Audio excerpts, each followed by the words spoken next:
The next two steps in my impossible faith argument have to do with the people Christianity depended on as witnesses to key facts. Let's just say that if they were after credibility at large, they picked the wrong people for it.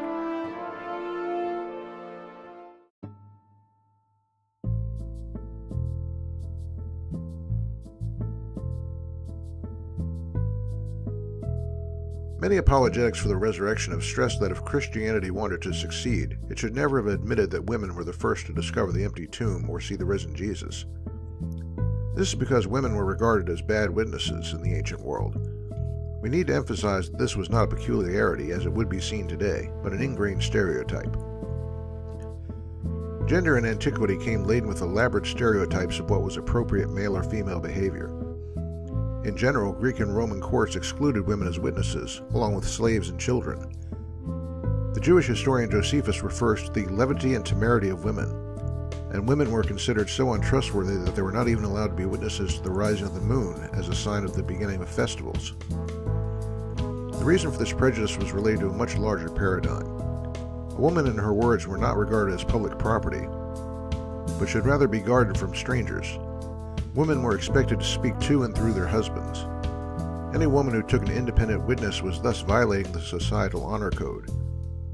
Women who participated in discussions at meals, for example, were described as acting like prostitutes. This attitude could hardly have been conducive to calling upon women as witnesses to the resurrection. That women were not trusted as witnesses in important matters is illustrated by a story in which Miriam, the sister of Moses, is not believed when she claims to have had a prophetic dream. Yet another story of Manoah and his wife is similar and makes explicit Manoah's reasons for not believing his wife.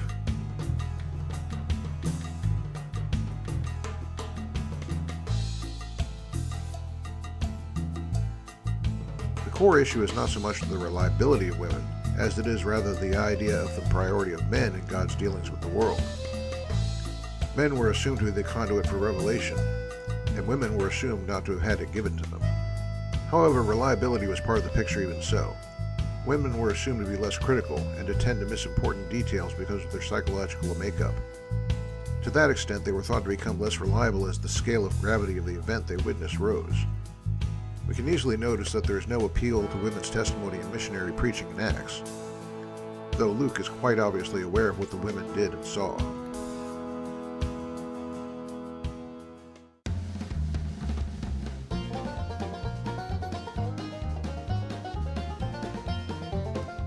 I noted earlier that having Jesus hail from Galilee and Nazareth was a disadvantage for Christianity. This was a problem for the disciples as well, and it would have hindered their preaching. The Jews had no trust in those they called people of the land. Of them it was said, "We do not commit testimony to them, we do not accept testimony from them."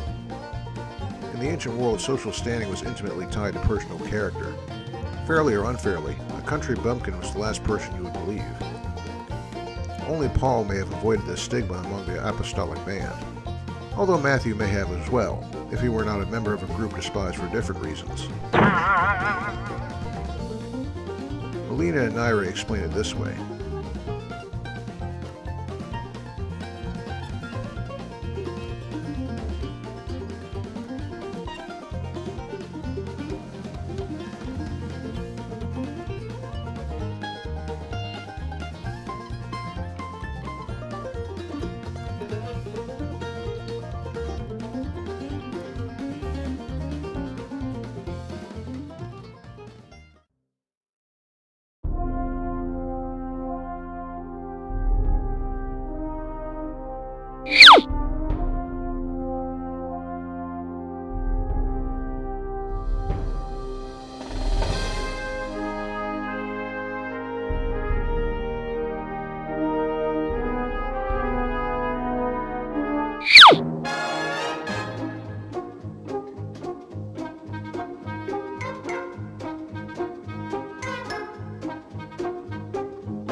You